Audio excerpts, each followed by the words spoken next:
Ini masih disable ya, sharing Oh, screen-nya untuk dari yang saya. oke.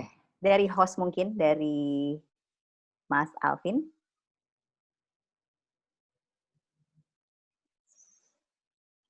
Oke. Ya. Oh, itu ada Coba, wajahnya nih, coba. Kang Beben. Oke, coba. Ya, Bisa? saya ya. Ya. Baik. Langsung aja, Kang. Oke, terima kasih atas kesempatannya buat teman-teman di Lapor COVID. Saya akan berbagi mengenai apa sih sebenarnya yang kita bisa ambil pelajaran dari epidemiologi dalam mengontrol penyakit menular. Ya. Disclaimer dulu, saya bukan dokter, jadi saya nggak memberikan nasihat tentang ibu Tri itu yang berhak untuk itu, tapi saya mengajar statistik, saya mengajar epidemiologi dan public health. Penelitian saya lebih banyak ke arah genetik epidemiologi untuk penyakit-penyakit. Ini beberapa slide dari tempat saya ngajar saat ini. Ada satu angka yang termasuk angka yang paling penting dalam penanggulangan penyakit menular ini. Ini kayaknya ada lagi ya itu ya. Kok kayak nggak ini? Sorry. Oke. Oke. Ya. Ada satu angka sebenarnya yang sangat penting sekali dalam penanggulangan penyakit menular ini, mungkin udah banyak yang tahu sekarang ya. Ini mengenai basic reproductive number atau angka reproduksi dasar. Jadi angka ini penting karena ini kita bisa mengestimate ataupun juga memperkirakan seberapa level atau daya penularan dari sebuah penyakit. Misalnya semakin tinggi angkanya, maka penularan penyakit tersebut akan semakin cepat. Kayak misalnya dari hasil beberapa penelitian bahwa COVID-19 itu dia mempunyai reproduksi number sekitar 3, maka dari 1 orang menyebar ke sekitar 3 orang, kemudian dari 3 orang itu menyebar ke 9, dan begitu seterusnya. Jadi proses penyebaran, walaupun angkanya misalnya beda antara 2 dengan 3, tapi perbedaannya dalam jangka waktu tertentu akan sangat jauh sekali. Jadi misalnya perbandingan dengan influenza ya, flu. Kalau flu, misalnya kalau kita terkena flu, dalam waktu 10 kali proses penularan, paling kita menularkan ke 14 orang. Tapi COVID-19 ini, kalau kita kena COVID-19, dalam waktu 10 kali penularan kita bisa menularkan ke lebih dari 60 atau 70 ribu orang. Nah, penyakit yang paling cepat sekali penularannya adalah campak. Kenapa? Vaksinasi dalam campak itu sangat penting sekali.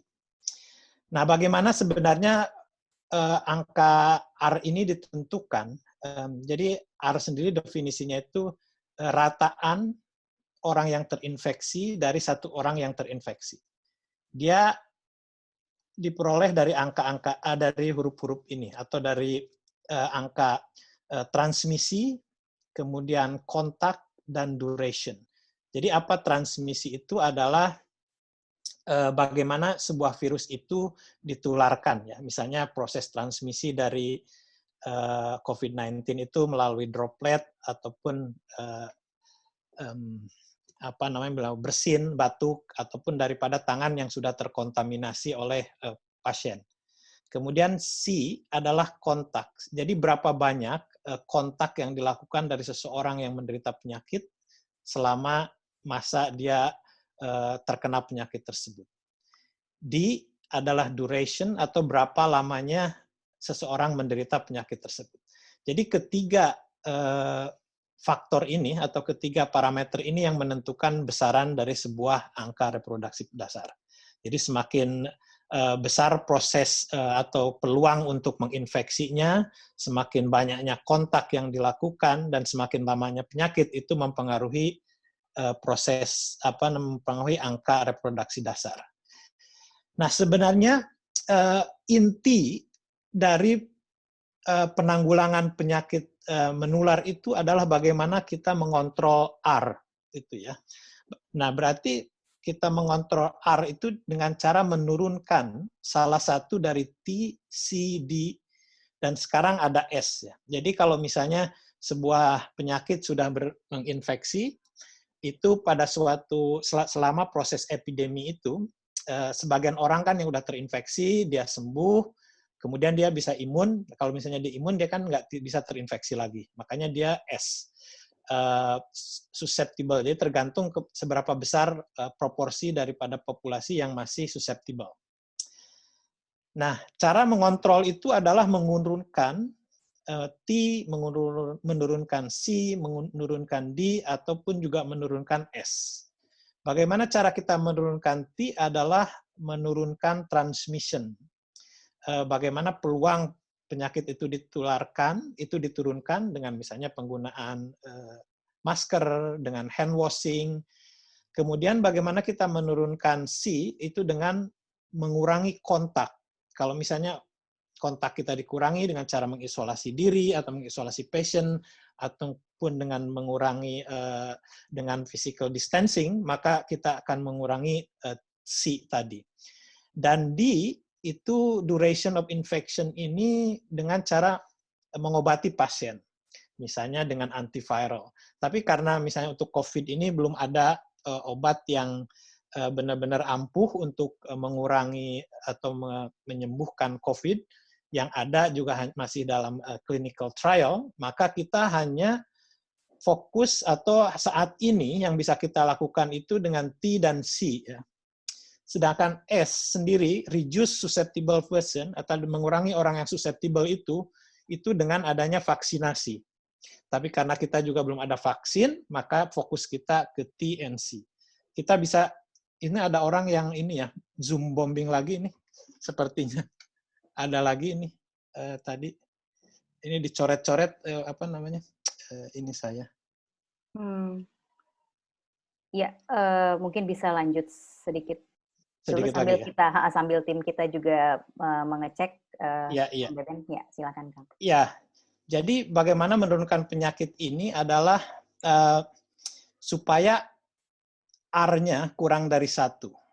Karena kalau misalnya R kurang dari 1, itu berarti satu orang yang tertular, dia menularkan ke orang kurang dari 1, pada suatu waktu akhirnya penyakit akan hilang. Bagaimana kalau misalnya R-nya itu tetap 1?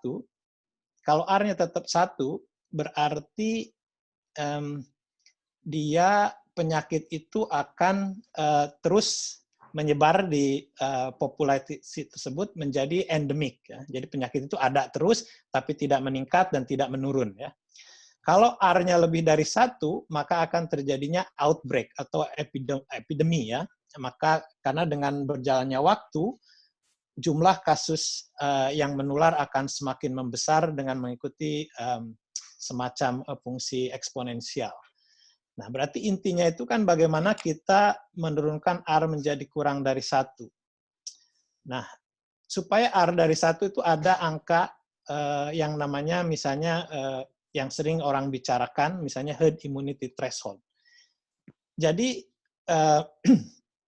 herd immunity threshold itu berapa proportion of populasi yang harus divaksinasi, ya, atau misalnya harus kebal.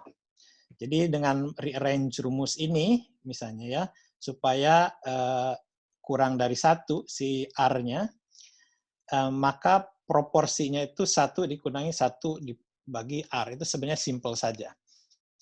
Nah, orang banyak berbicara mengenai herd immunity, saya sudah menulis di Kompas misalnya, intinya itu sebenarnya itu bentuk proteksi penyakit menular, karena sebagian besar orang sudah tervaksinasi atau sudah imun, sehingga proses penularan menjadi terhenti. Contohnya misalnya kalau nggak ada herd immunity, misalnya yang merah ini adalah orang yang tertular, kemudian orang yang gray ini yang masih susceptible, maka dia masih akan tertular ya. Misalnya yang hijau ini yang udah sembuh. Kalau misalnya ada herd immunity, misalnya orang yang divaksinasinya banyak, maka proses penularan akan berhenti karena tidak bisa lagi ada penularan, karena misalnya ini menularkan ke orang yang nggak divaksin, tapi nggak bisa menularkan ke orang yang hijau karena sudah divaksin. Akhirnya ada apa namanya benteng, ya, semacam benteng, sehingga orang yang tidak tervaksinasi pun, tapi kalau jumlah yang divaksinasi sudah cukup, maka dia akan tidak terkena penyakit. Nah, berapa besar orang yang harus divaksinasi atau menjadi kebal itu tergantung daripada reproduksi number tadi. Kalau misalnya untuk COVID itu antara sekitar 60 sampai 70 itu. Itu pun theoretically, ya, maksudnya bahwa theoretically bahwa itu akan tercapai. Tapi kan kita nggak punya empirical evidence, nggak punya bukti-bukti empirik bahwa itu akan terjadi. Terus juga kita banyak sekali yang tidak tahu mengenai berapa lama sebenarnya imunitas itu akan bertahan.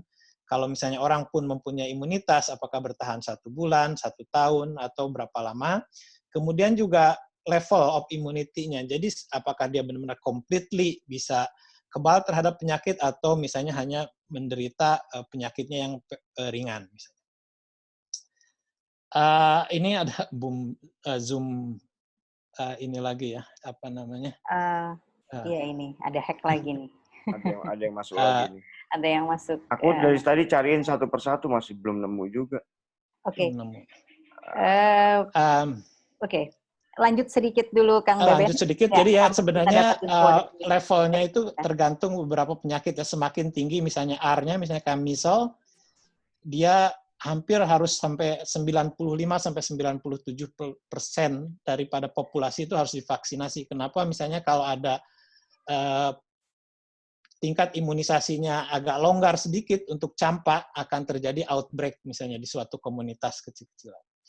Kemudian ini prediction daripada number of death, jadi tingkat kematian kalau misalnya kita membiarkan sampai terjadi pada level misalnya sampai 70% populasi terinfeksi atau tanpa imunisasi, misalnya bisa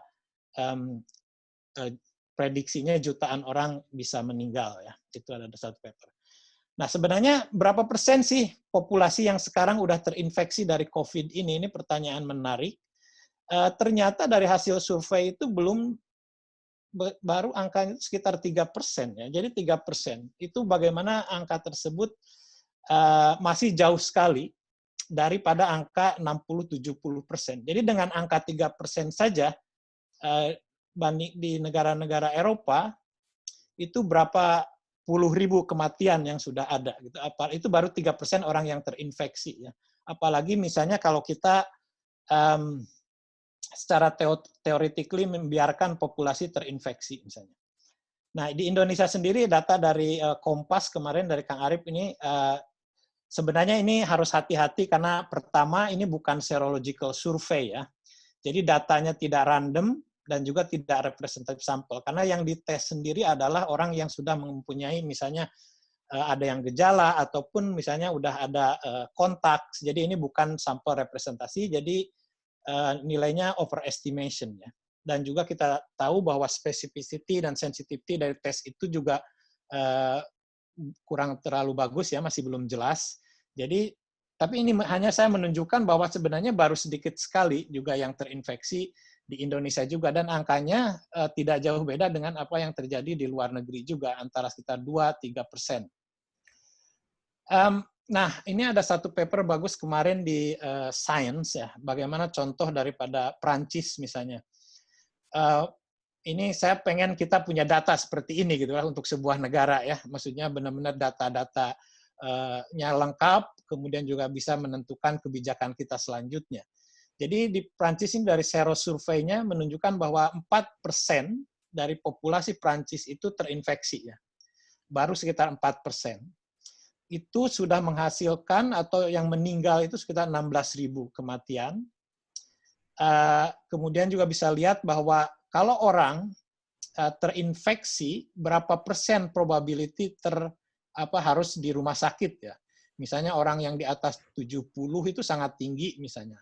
Sampai umur di atas 80 sampai 40 sampai 50% antara 20 sampai 40% harus masuk rumah sakit begitu dia terinfeksi. Kemudian berapa yang harus masuk ICU kalau dia di rumah sakit, itu juga sangat tinggi persentasinya. Kemudian kalau misalnya di rumah sakit berapa meninggal, itu juga proporsinya di atas sangat tinggi untuk orang-orang yang di atas 70-90%. Dan tingkat kematian itu rata-rata sekarang itu dari beberapa hasil studi itu sekitar 1%. Jadi 1% dari total yang terinfeksi ya, bukan total yang positif cases, tapi total yang terinfeksi. Dan jumlah yang terinfeksi itu kita nggak tahu ya. Nah sebenarnya apa sih sebenarnya goal daripada public health itu untuk mengontrol daripada penyakit menular ini? Goalnya itu yang pertama itu yang ultimate goal itu adalah eradicate the disease. Jadi benar-benar menghilangkan penyakit tersebut dari muka bumi. Ini berhasil misalnya untuk SARS ya, tahun 2003. Tapi kita nggak tahu tentang COVID-19 ini, sepertinya sesuatu yang nggak mungkin ya untuk eradication dari benar-benar dari seluruh dunia, karena udah menyebar kemana-mana dan agak susah. Kemudian goal yang kedua itu elimination. Nah, elimination ini masih dimungkinkan untuk beberapa negara. Ya. Jadi elimination itu menghilangkan penyakit ini dari sebuah negara atau sebuah daerah. Misalnya Vietnam, kemudian New Zealand juga mempunyai goal untuk eradicate the disease, dan mereka berhasil. Ada sekitar, kalau nggak salah, hampir 20-28 negara yang memang menuju ke sana. Nah, kebanyakan negara dari awal-awal karena merasa bahwa ini mungkin, ini penyakit ini nggak jauh beda dengan flu, misalnya ya, tingkat kematiannya, kemudian juga kayaknya penyebarannya luas. Kayaknya kita flatten the curve aja deh, supaya manage the outbreak, jadi masih bisa ke-handle sama public health system, gitu kan. Tapi ternyata itu juga kurang berhasil ya ternyata ya. Sebenarnya kalau contoh-contoh yang berhasil itu elimination of disease itu ya dari beberapa negara tadi itu. Nah kemudian juga ya ultimate goal lagi ya vaccination untuk menciptakan sebuah herd immunity. Tapi kita nggak mempunyai vaksin sampai saat ini. Nah semua orang bertanya sebenarnya kapan kita akan kembali ke normal. Jadi sebenarnya itu bukan pertanyaan mudah. Nggak ada yang tahu. Jadi memang tapi untuk mencapai situ ada beberapa stage. Pertama itu suppression. That's what we are doing at the moment. Jadi bagaimana kita mengontrol penyakit tersebut. Kemudian kalau misalnya penyakit tersebut sudah bisa terkontrol, kita tahu misalnya klasternya di mana, kemudian juga kapasitas rumah sakit kita cukup, kemudian bisa diisolasi, trace, maksudnya udah kita mempunyai gambaran lah, maksudnya orang-orang yang menderita COVID itu ada di mana aja, itu apa angkanya sudah jelas, maka kita udah bisa melakukan gradually easing restriction. Misalnya dengan apa yang terjadi di Australia sekarang udah mulai dan beberapa negara udah gradually easing restriction, tapi dengan syarat bahwa mereka mengetahui berapa besar jumlah yang terinfeksi, di mana saja, apakah sudah diisolasi dan sebagainya. Kemudian kalau misalnya kita udah benar-benar yakin, itu bisa lifting restriction, tapi harus diiringi dengan vaccination yang masih dikembangkan sekarang. Dan vaksinasi itu kan susah prosesnya, karena bayangkan kita bisa memvaksinasi dari 7 miliar orang. Itu bagaimana produksinya dan pasti setiap negara pasti berebutan. Dan yang jangan lupa adalah bahwa kita harus belajar investasi dan prepare for the next pandemic, karena ini bukan yang pertama dan juga bukan yang terakhir. Nah, ini seperti ini yang terjadi di Australia. Sekarang kita itu Australia ini yang biru ya. Ini udah benar-benar flat the curve-nya itu. Jadi kita kasusnya itu paling sekitar 20 per hari sekarang.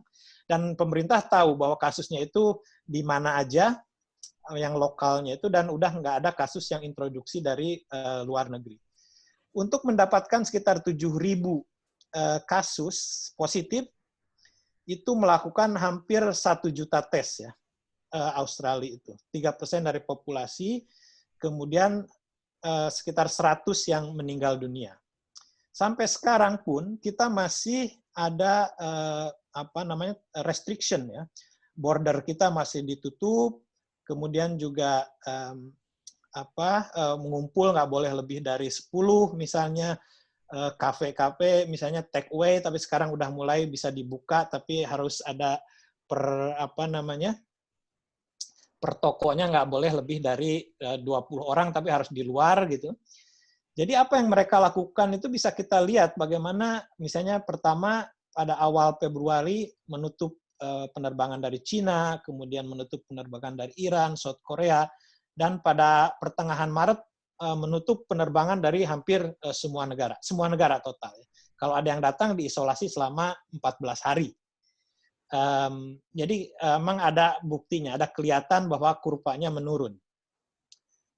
Nah, kemudian Indonesia, banyak dibicarakan bahwa kurva kita udah melandai, atau misalnya, tapi saya tidak bisa melihat ada pelandaian di sini, malah masih menunjukkan peningkatan. Dan itu pun juga dengan keterbatasan jumlah tes kita yang masih sangat terbatas. Walaupun misalnya Presiden Jokowi menginstruksikan untuk 10.000 tes hampir 1,5 bulan yang lalu, kenyataannya sekarang jumlah tes kita itu masih ada sekitaran 4.000 sampai 5.000. Kita termasuk negara yang paling rendah dibanding negara-negara tetangga kita, mungkin yang secara ekonomi sama ataupun secara ekonomi lebih rendah ya. Filipina, Bangladesh, mereka lebih tinggi tingkat testingnya daripada kita. Kita hanya melakukan 0,4 tes per 1.000, jadi sampai saat ini ada sekitar 135.000 tes. Bayangkan misalnya di Malaysia 8 per 1.000, Vietnam juga sangat tinggi.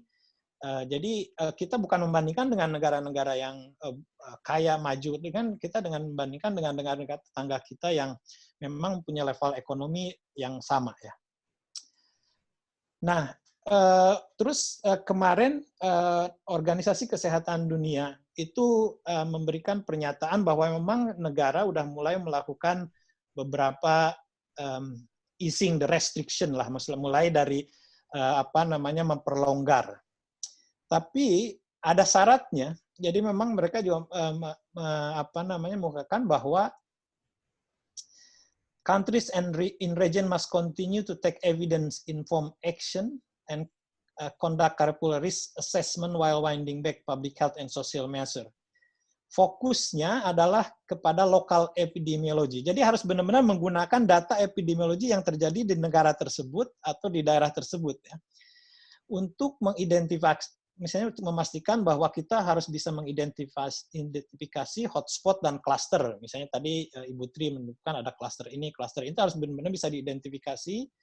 Kemudian juga memastikan bahwa kita mempunyai kapasitas dan sistem untuk merespon ya. Kalau misalnya kita menemukan, bisa mengisolasi dan bisa juga merawat.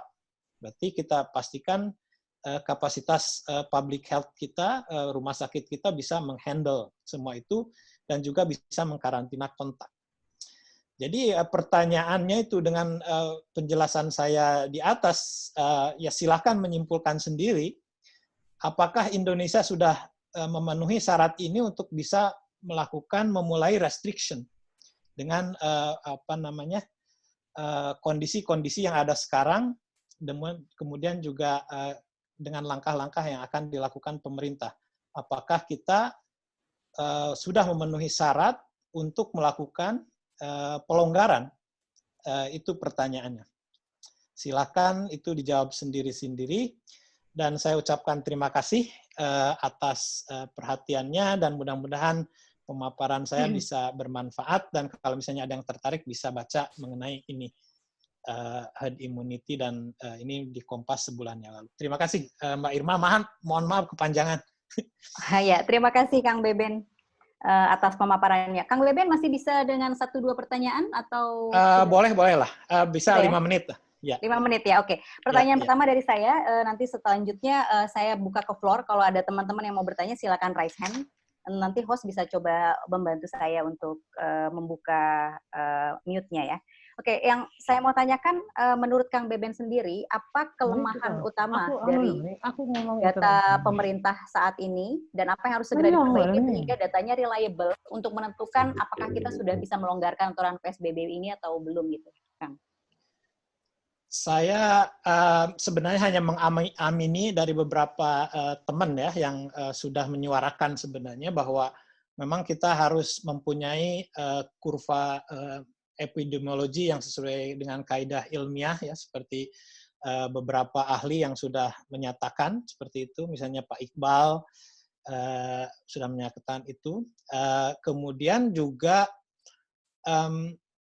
keterbukaan data bukan hanya yang confirm positif ya, misalnya yang juga sudah disuarakan juga bahwa IDI misalnya meminta atau menyuarakan bahwa data meninggal dari PDP, ODP itu juga penting sekali juga itu karena bisa melihat seberapa besar sebenarnya skala daripada COVID ini. Karena kalau hanya mengandalkan jumlah tes yang positif, itu kita mempunyai keterbatasan. Testing kita yang saat ini yang masih rendah, sekitar 4.000 sampai 5.000.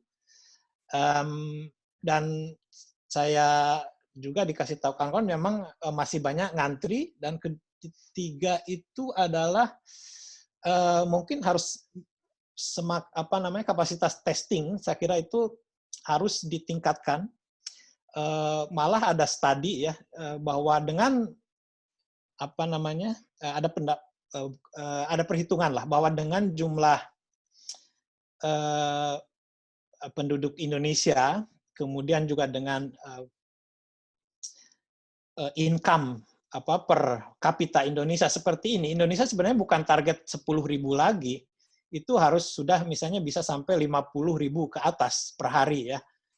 Dan keempat juga hasil dari testing itu juga harus makin dipercepat. Kelima ya tadi seperti yang saya bilang tadi, kita harus udah bisa mengidentifikasi klaster-klaster dan proses penularan ada di mana aja sehingga kita tidak buta lagi gitu. Jadi itu syarat-syarat yang bisa dilakukan supaya kita bisa memulai pelonggaran-pelonggaran, karena kalau nggak gitu dengan dibuka kita mengkhawatirkan bahwa proses penyebaran penyakit akan terus makin membesar sehingga akhirnya susah untuk bisa di-handle ya, karena kalau sudah terlalu besar. Sebenarnya kan tujuan daripada pembatasan sosial yang kita lakukan seperti sekarang ini adalah supaya membendung sementara kan bahwa kasusnya tidak benar-benar membludak, sehingga tapi di saat bersamaan kita tidak tinggal diam tapi melakukan aksi-aksi tadi, misalnya dengan selama itu dibendung peningkatan pasien, kita harus melakukan testing, tracing, isolating, dan identifikasi klaster, kemudian mempersiapkan kapasitas rumah sakit, tenaga kedokteran, APD, dan lain-lain, sehingga begitu kita melalui easing restriction, kalau misalnya ada peningkatan, kita bisa identifikasi dan kita bisa menyiapkan gitu. Jadi PSBB memang sangat penting, tapi bukan satu-satunya untuk menanggulangi masalah COVID ini. Oke, baik. Ada dari peserta yang mau bertanya, mungkin bisa raise hand. Oh, ada. Dari Mas Said Faris Hiban. Mungkin bisa... Oke, sudah siap, Mas? Boleh, silakan, Mas.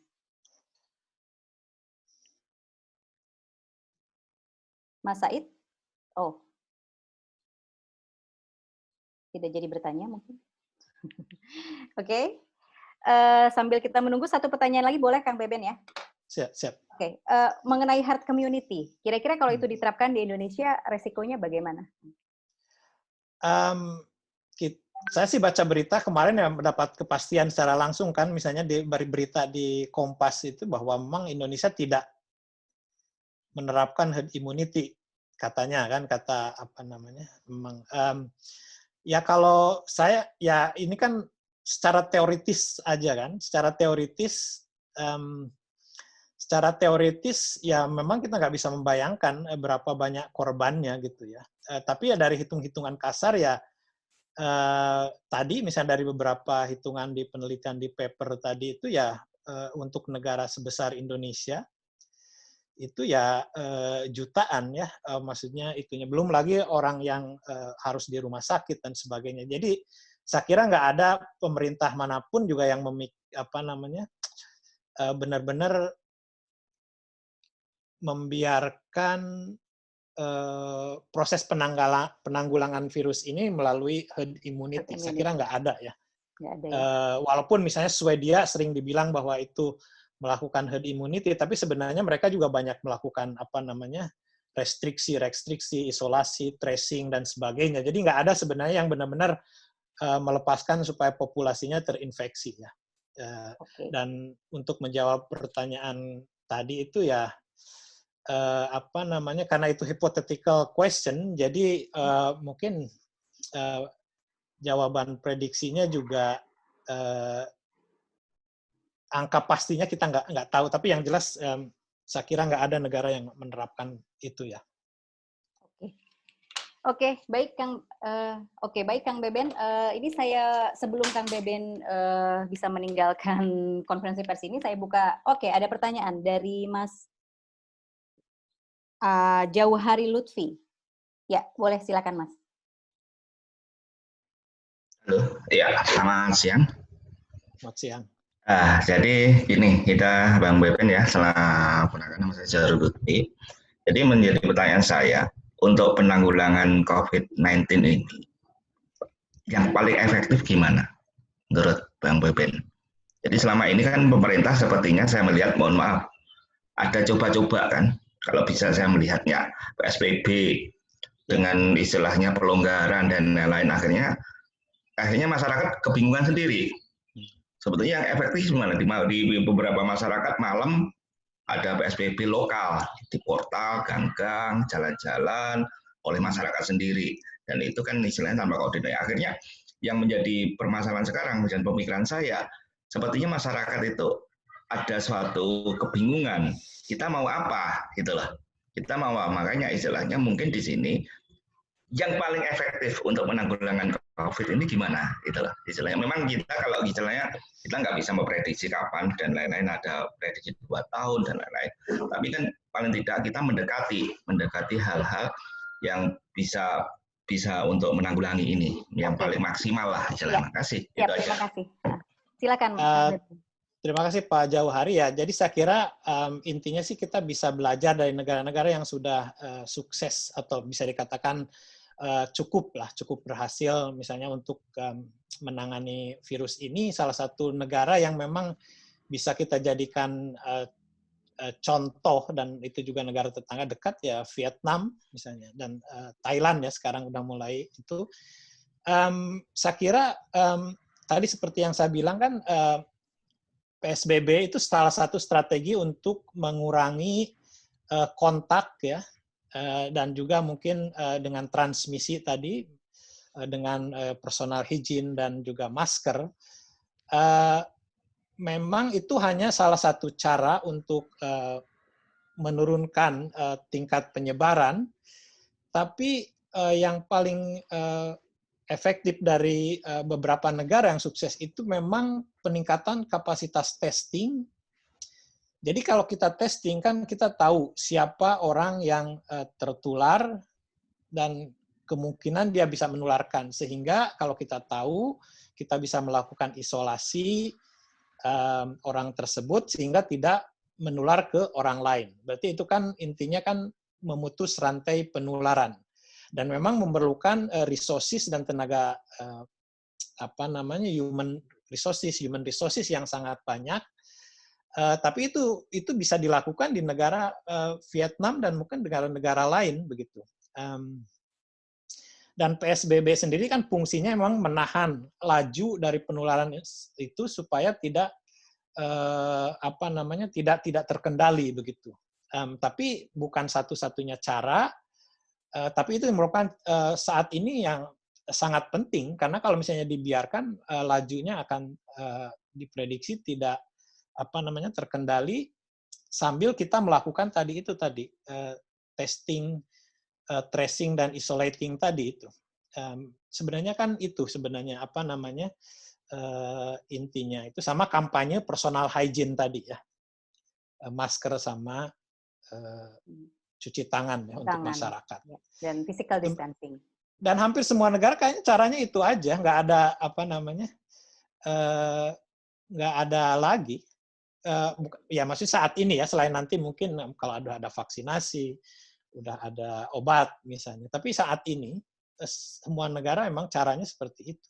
Jadi nggak ada yang khusus sebenarnya. Cuma mungkin tiap negara beda-beda dari segi culture, kemudian ekonomi, sistem demografi dan lain-lain. Itu yang mungkin yang perlu dipikirkan oleh kita semua.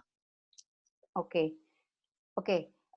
Kita ke penanya terakhir bisa ya, Kang Beben dari Mas Ahmad Arif, silakan. Saya kayaknya udah harus mulai. Oh, udah harus. Baik. Ya. Baik, Ya. kalau begitu. Terima kasih Kang Beben atas waktunya dan pemaparannya. Tentunya sangat berguna buat kita. Sampai ketemu lagi Kang Beben. Terima kasih Mbak Irma, terima kasih semua. Terima kasih Bu Tri, Bu Dr. Tri, dan Pak Arif. Kang Beben, makasih banyak. Mudah-mudahan Makasih banyak. yang ngeganggu udah keluar ya. Mudah-mudahan ya. Oke. Makasih semuanya. Sampai ketemu lagi. Ya, sampai ketemu makasih. lagi. Oke.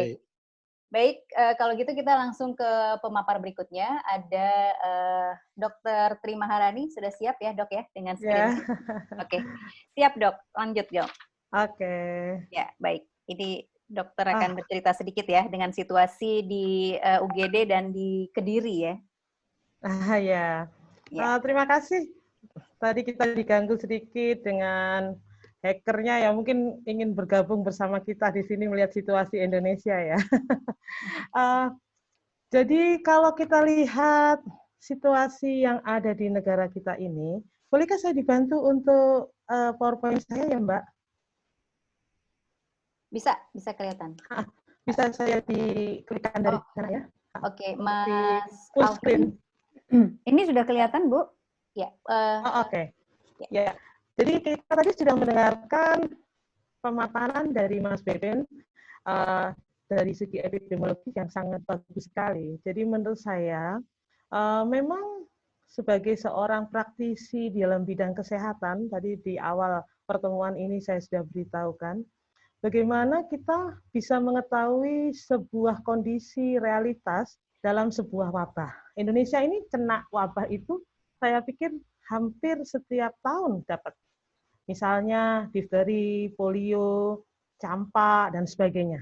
Saya sendiri berkali-kali menghadapi banyak kasus di daerah, waktu saya menjadi kepala puskesmas, waktu saya menjadi kepala UGD, dan sebagainya. Kita mengalaminya. Tapi yang pandemik seperti ini, memang yang sebesar ini dengan 200 lebih negara, ya baru COVID-19 ini. Nah, dari sini sebetulnya kita bisa melihat beberapa hal, seperti yang saya tulis di PowerPoint saya. Salah satunya adalah data.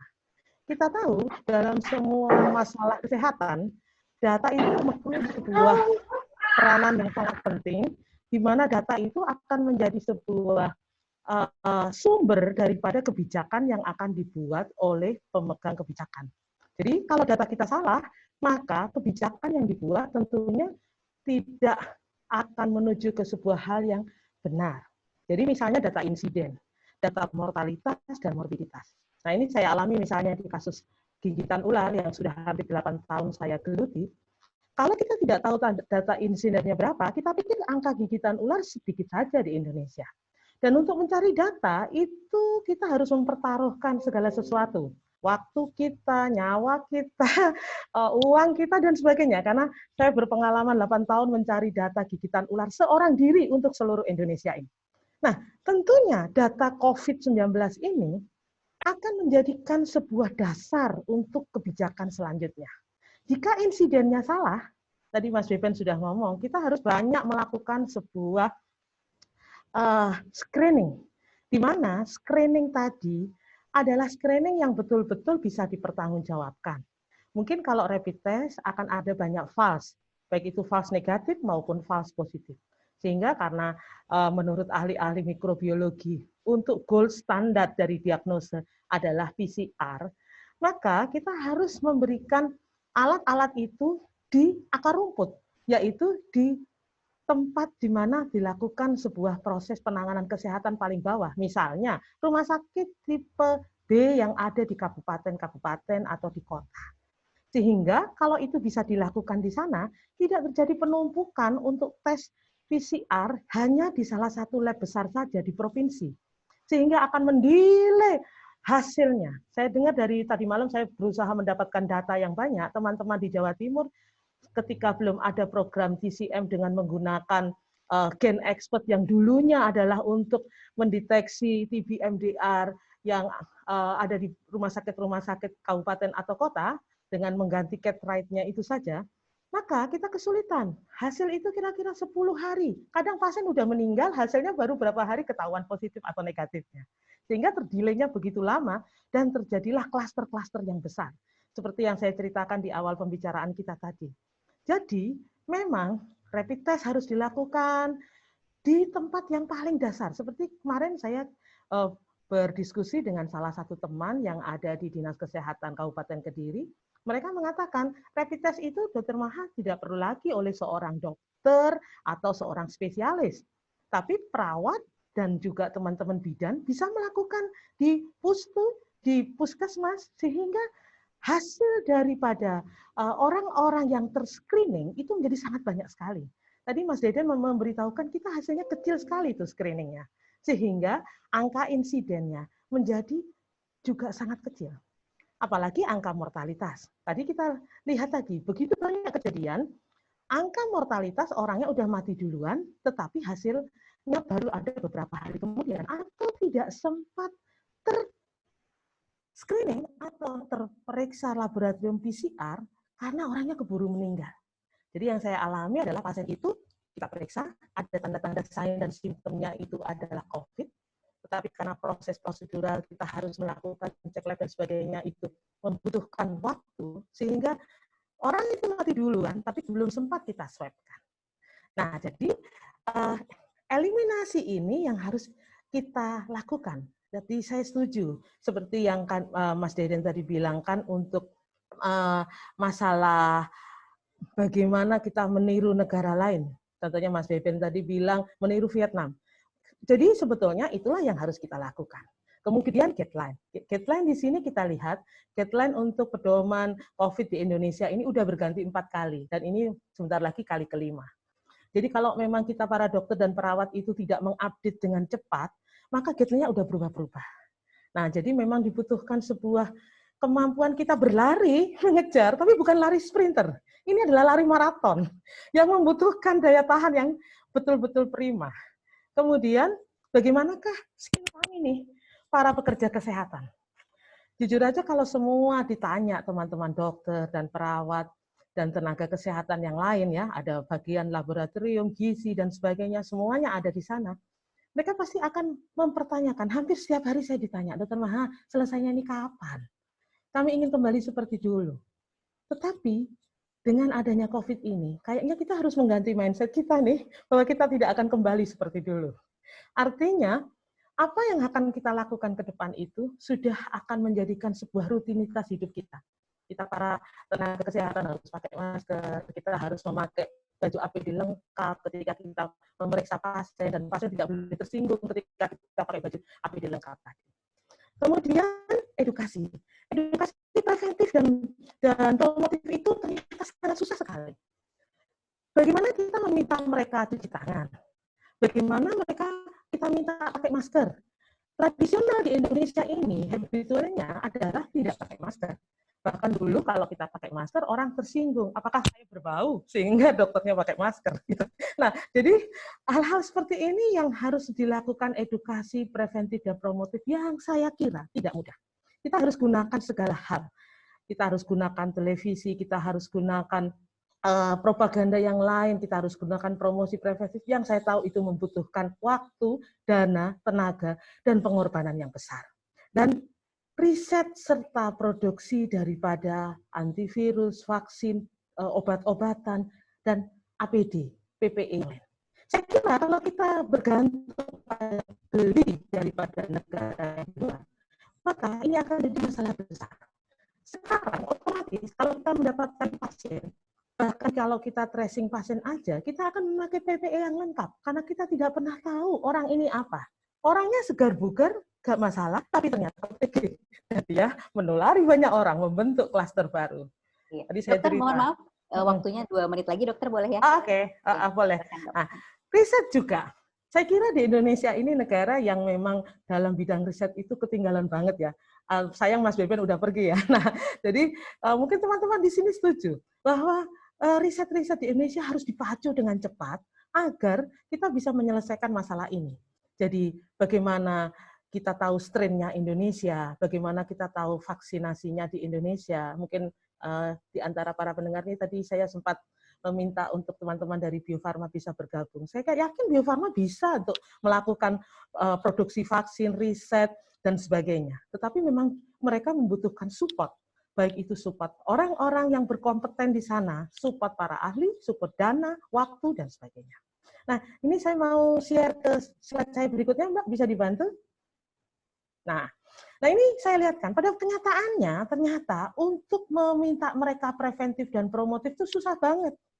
Kita lihat, ternyata kita harus menggunakan polisi untuk melakukan sebuah cara, yaitu meminta mereka menggunakan masker. Saya jadi ingat puluhan tahun yang lalu, Indonesia itu memulai pakai helm. Mungkin Mbak Irma ingat, waktu itu bertahun-tahun kita menyuruh orang pakai helm kalau pakai sepeda motor. Dan saya tahu, untuk vaksinasi saja, itu seingat saya, perjuangan saya mulai dari koas, sampai saya sekarang sudah tua seperti ini. Nah, untuk meminta orang mau melakukan vaksinasi biasa, ternyata membutuhkan perjuangan. Nah, oke, di slide terakhir, Mbak, boleh? Nah, jadi memang akhirnya kita semua harus ada di dalam sebuah kondisi baru di Indonesia ini. Gak bisa lagi kita berpikir kita kembali lagi sebelum masa COVID ini. Di mana otomatis harus ada inovasi-inovasi. Beberapa inovasi yang sempat direkam oleh teman-teman Kompas nih, oleh Mas Ahmad Arif dan sebagainya. Misalnya saya buat stetoskop distancing, di mana pasien dan dokter harus tahu bahwa mereka ini mempunyai resiko untuk saling menularkan, baik si dokter maupun si pasien. Jadi membutuhkan physical distancing. Kemudian dia butuh APD. Ini kalau teman-teman mau melihat lebih dekat, ini ada teman dari puskesmas untuk tracing ke rumah-rumah, dia pakai APD lengkap, karena dia juga tidak tahu yang di tracing itu pasiennya positif, negatif, atau bukan. Sehingga mereka membutuhkan pengaman itu. Mereka membutuhkan alat-alat yang lain untuk menutupi si pasien. Misalnya aerosol box untuk melakukan tindakan. Dan seperti yang tadi diomongkan Mas Beben, kita membutuhkan tempat-tempat untuk isolasi ketika pasien-pasien itu tadi dinyatakan OTG, dia tanpa gejala tapi positif. Maka lurah, kepala desa harus menyediakan ini. Kayak di Kediri kemarin saya melihat ada SD, ada balai desa digunakan. Kemudian sekolah-sekolah, kalau sekolah itu mau dibuka dalam jangka waktu dekat, maka mereka juga harus mempunyai inovasi itu, di mana mereka tidak bisa lagi menyuruh murid-murid itu bisa berdekatan, tapi harus menggunakan face shield misalnya, menggunakan masker, cuci tangan, mereka membuat hand sanitizer sendiri. Ini ada salah satu SMA di Kediri, SMA 7 itu, membuat hand sanitizer dari jeruk nipis yang ada, sehingga mereka tidak perlu mahal. Jadi inovasi-inovasi ini memang akhirnya diperlukan. Kita diperlukan untuk melakukan sebuah terobosan di masa yang sulit. Nah, ya. Slide terakhir, Mbak, boleh? Boleh, silakan Mbak, sedikit. Oke. Nah, jadi kesimpulannya, seperti yang dilakukan oleh Panglima Besar Jenderal Sudirman tahun 49. Tadi malam itu saya baca ceritanya, saya sangat terinspirasi. Ketika Indonesia ini betul-betul mengalami masa yang sangat susah sekali, di mana kita sudah merdeka, tapi bangsa lain, itu bangsa Belanda masih ingin menjajah kita, sementara Jepang sudah merdeka. Ternyata tidak mudah untuk mendapatkannya. Dan Panglima Besar Jenderal Sudirman memutuskan untuk melakukan perang gerilya berkepanjangan, yang dia tidak tahu kapan berhentinya. Jadi, kalau dalam kondisi seperti ini, kita tidak tahu kapan berakhirnya semua hal ini, maka kita harus mempersiapkan diri nih untuk mengalami sebuah peperangan panjang. Kita tidak lari sprint lagi, tapi kita lari maraton. Kita berperang dalam kondisi gerilya yang sangat panjang. Dan dalam arti seperti itu, maka kita harus dipersenjatai sebagai prajurit-prajurit, baik itu masyarakat biasa maupun tenaga kesehatan, untuk melawan si COVID. Kalau dalam kondisi seperti ini, kita dibiarkan menyerah, maka kematian, kecacatan, dan insiden akan sangat meningkat sekali. Jadi, kesimpulan dari apa yang saya sharekan dan juga pengalaman selama beberapa bulan dan bertahun-tahun menjadi dokter di lapangan tadi, membuat saya mengambil kesimpulan yang harus kita lakukan adalah menyiapkan diri dalam sebuah peperangan panjang yang kita tidak tahu akhirnya kapan. Nah, saya akhiri begitu ya Mbak Irma, semoga berguna. Oke, baik. Terima kasih dokter pemaparannya. Ada satu orang yang sudah tunjuk tangan, tapi nanti tanya jawabnya kita lakukan setelah presentasi berakhir, begitu ya teman-teman. Mohon bersabar. Ya. Selanjutnya saya mau langsung meminta Mbak Irma untuk memaparkan apa yang ingin disampaikan pada hari ini. Oke, Siap ya, Mbak? baik.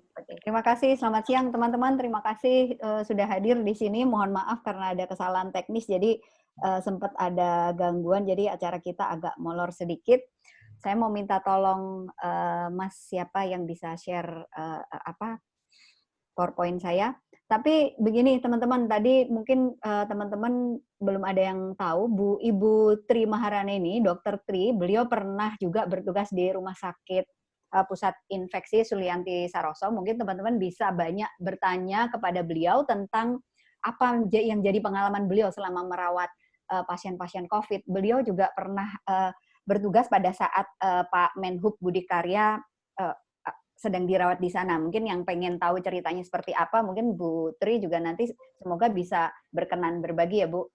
Baik, saya cuma mau menyampaikan sekilas saja update dari apa yang sudah kami temukan, teman-teman kami di sini di Lapor COVID-19, apa yang sudah kami temukan, bisa langsung saja, next.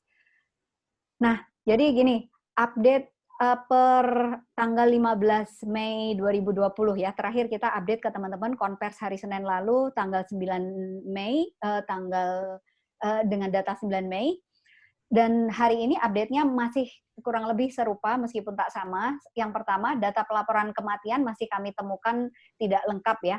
Jadi tidak mencakup kematian ODP dan PDP. Hanya beberapa kabupaten dan provinsi saja yang mencatat angka ODP dan PDP.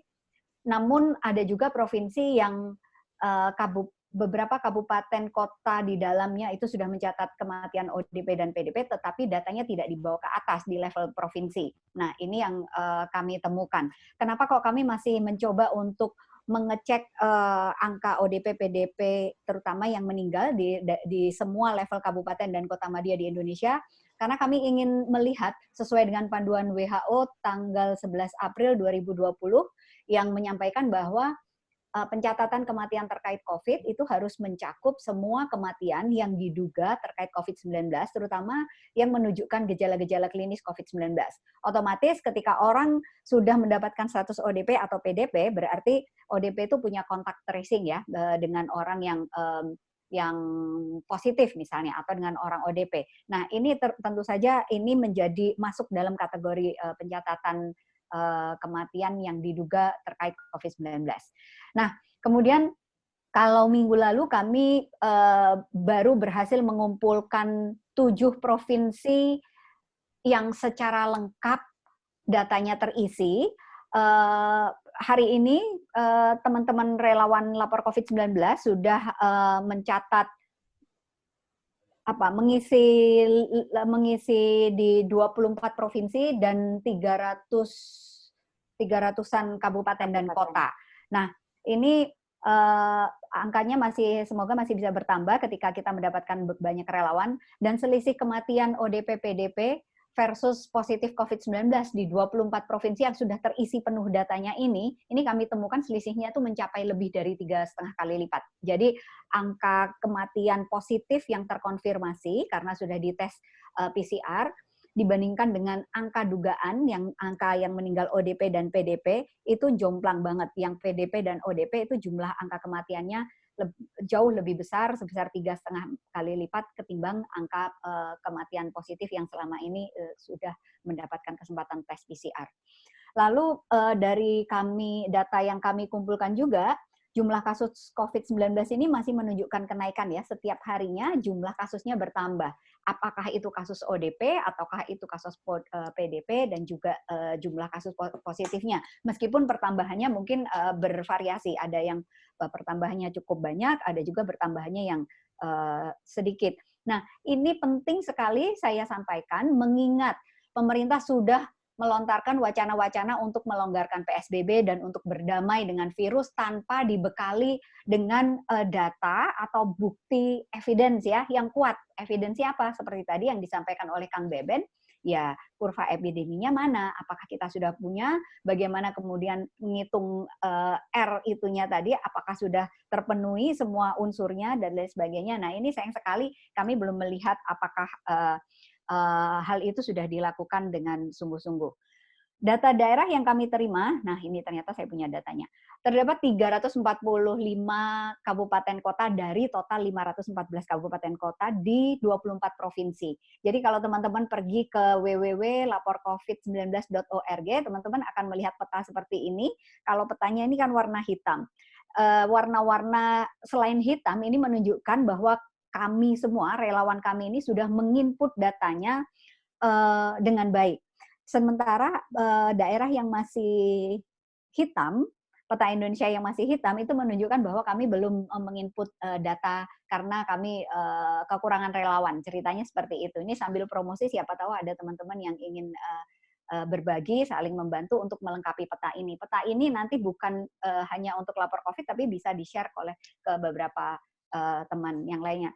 Sekali lagi, kami ingin memberikan contoh baik dari beberapa kabupaten, provinsi yang sudah melakukan penghitungan dan juga pencatatan, merekam angka ODP dan PDP sembuh, pertambahannya yang dirawat, isolasi mandiri, dan lain sebagainya, dan juga yang meninggal. Perlu diberikan apresiasi karena dengan data tersebut kita bisa jadikan sebagai basis, kita kirimkan ke para epidemiolog, biostatistician, untuk kemudian bisa diolah menjadi kurva epidemi.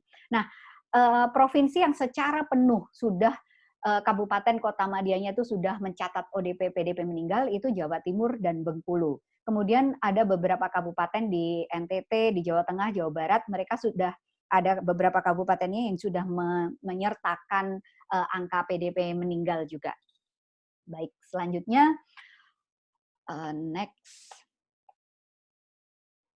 Oke, nah ini saya cuma pengen flashback ke data yang kita punya per tanggal 9 Mei. Kalau teman-teman mendapatkan informasinya, nanti kalau teman-teman pengen mendapatkan siaran pers yang lalu, bisa juga silahkan request, nanti kami akan kirimkan. Jadi waktu itu kami baru bisa mencatat atau baru bisa mengumpulkan data di 7 provinsi. Karena pada saat itu ada keterbatasan sumber daya. Nah, dari data yang ada di 7 provinsi per 9 Mei, kita bandingkan dengan hari ini atau per 16 Mei, ini teman-teman bisa lihat sendiri ini, semua ada tren naik ya, meskipun tidak banyak, kecuali ini di Jawa Barat ada penurunan sedikit, kemudian di daerah istimewa Yogyakarta sama datanya, misalnya ini. Dan ini untuk angka positif, sementara untuk perbandingan total kematian yang mungkin diduga COVID-19, yaitu ODP dan PDP, di 7 provinsi, di Banten, DIY, DKI, Jawa Barat, Jawa Tengah, Jawa Timur, dan Sulawesi Selatan, teman-teman bisa melihat angkanya, saya kira tidak ada, sama sekali tidak ada yang turun. Kalau misalnya teman-teman kemarin sempat meliput ada lembaga survei yang mengatakan bahwa salah satu sampelnya adalah beberapa wilayah yang mereka melihat ada penurunan angka COVID-19,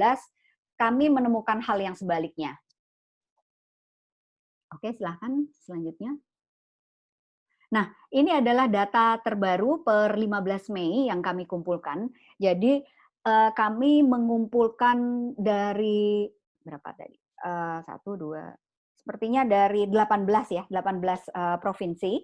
Dari 18 provinsi ini, jadi jumlah kematian positif COVID-19 di ke semua wilayah ini, semua provinsi, itu 1015 angka kematian positif. Artinya mereka yang sudah dites atau mereka yang sudah mendapatkan kesempatan untuk dites dan hasilnya positif. Sementara jumlah kematian ODP dan PDP di wilayah yang sama itu mencapai 3.833. Jadi kalau di total sebenarnya ini totalnya hampir 5.000 atau 4.848.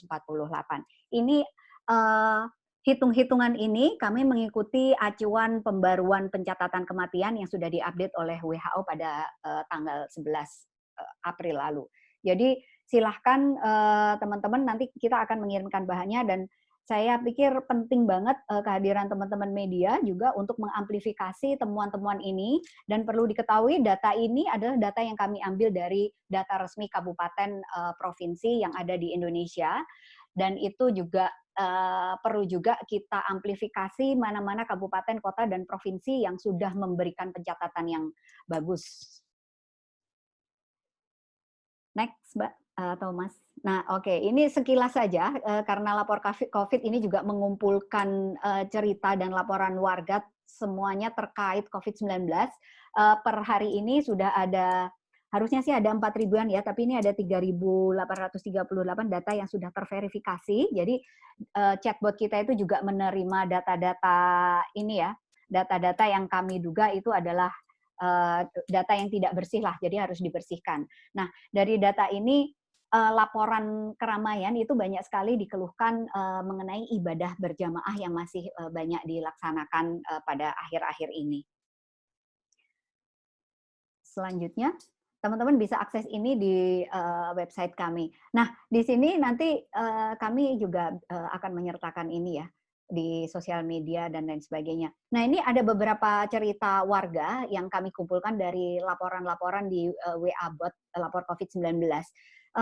Sekilas saja, saya tidak ingin membacakan satu persatu, tapi kalau mau dikategorikan, ada keluhan mengenai layanan kesehatan terkait layanan COVID-19. Jadi, kalau minggu lalu kami mendapatkan keluhan warga bahwa di Jember aja, rentang waktu orang ketika di swab sampai mendapatkan hasilnya itu memerlukan waktu 17 hari. Dan kami menyimpulkan melalui analisa kolaborator kami, Dr. Panji Hadi Sumarto, beliau menemukan bahwa rata-rata rentang waktu yang diperlukan untuk mendapatkan hasil tes itu 7-10 hari. Tetapi pada saat itu di Jember itu sampai 17 hari. Nah, salah satu laporan yang kami terima belum lama ini, dalam minggu ini, itu menunjukkan juga di Bekasi, beliau pasien yang sudah 2 minggu ini di swab, namun sampai saat ini belum mendapatkan hasil laboratorium tes swabnya tadi. Jadi ini ya cerminan bahwa masih ada masalah, meskipun saya yakin pemerintah juga sudah memperbaiki ya mekanismenya, prosedurnya, kemudian menambahkan jumlah lab test PCR dan juga TCM. Namun masih ada banyak keluhan dari warga yang mungkin harus diperhatikan, dan pemerintah harus segera memastikan semua mendapatkan akses untuk mendapatkan tes molekular atau PCR. Boleh next. Laporan keramaian ini juga cukup banyak ya, laporan keramaian baik kemacetan di jalan raya maupun melaporkan rencana dibukanya ibadah sholat Idul Fitri bersama-sama, dan juga ada juga yang melaporkan tentang terselenggaranya ibadah sholat Jumat yang tidak memperhatikan physical distancing rule dan juga tidak menggunakan masker dan lain sebagainya. Ini ada semua di website kami juga kalau teman-teman ingin melihat. Mungkin bisa next. Nah, kami punya 3 rekomendasi penting. Jadi kami meminta pemerintah untuk menekan angka penyebaran wabah dengan menjalankan tugasnya untuk memperbanyak tes PCR dan juga mempercepat proses pelaporan, penelusuran kontak, terutama penelusuran kontak dengan pasien positif, dan juga harus menegakkan karantina 14 hari atau lebih ya kepada mereka yang diduga terinfeksi. Karena ini saya pikir terkait banget dengan kelonggaran-kelonggaran PSBB seperti dibukanya moda transportasi, dan kemudian pekerja di bawah usia 45 tahun sudah dibolehkan bekerja, bahkan BUMN sudah mewajibkan ya, saya tadi sekilas baca berita BUMN mewajibkan pekerja di bawah usia 45 tahun untuk masuk bekerja. Nah, jadi menurut kami pemerintah harus memastikan bahwa kapasitas sistem kesehatan di semua daerah itu harus memadai untuk perawatan pasien COVID-19, dan ini tidak bisa ditawar kalau semua ini tidak dijalankan, harusnya PSBB tidak bisa dilonggarkan.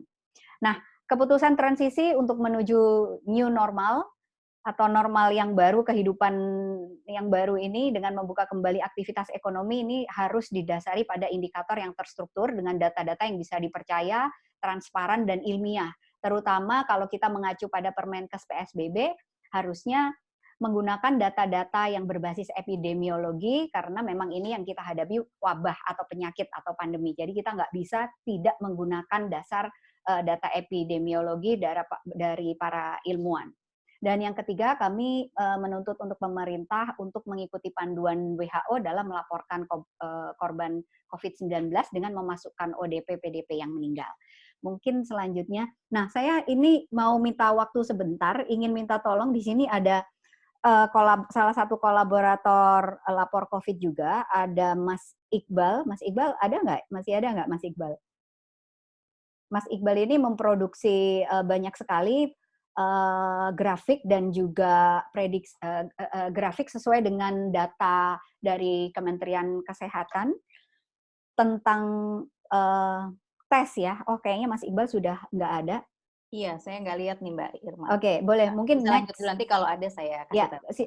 mungkin bisa Nah, sebenarnya teman-teman bisa melihat ini bagaimana laporan harian spesimen yang diperiksa dengan pemeriksaan molekuler yang ada di lab COVID-19 di Indonesia ya. Jadi teman-teman masih melihat grafiknya itu fluktuatif, mungkin masih ada kemungkinan juga gelombangnya naik turun ke depannya. Dan orang harian yang diperiksa dengan pemeriksaan molekuler atau PCR juga jumlahnya masih naik turun ya. Jadi pemerintah memang memiliki PR yang sangat besar untuk memenuhi target 10.000 pemeriksaan PCR per hari. Belum lagi harusnya juga mengantisipasi liburan ini ya, mau menjelang Lebaran ini bagaimana rollingnya dan lain sebagainya. Mungkin teman-teman wartawan lebih tahu ada bocoran WA, surat libur dan lain sebagainya itu. Next, selanjutnya. Nah, ini proporsi orang dengan hasil positif pemeriksaan molekuler yang ada di Indonesia.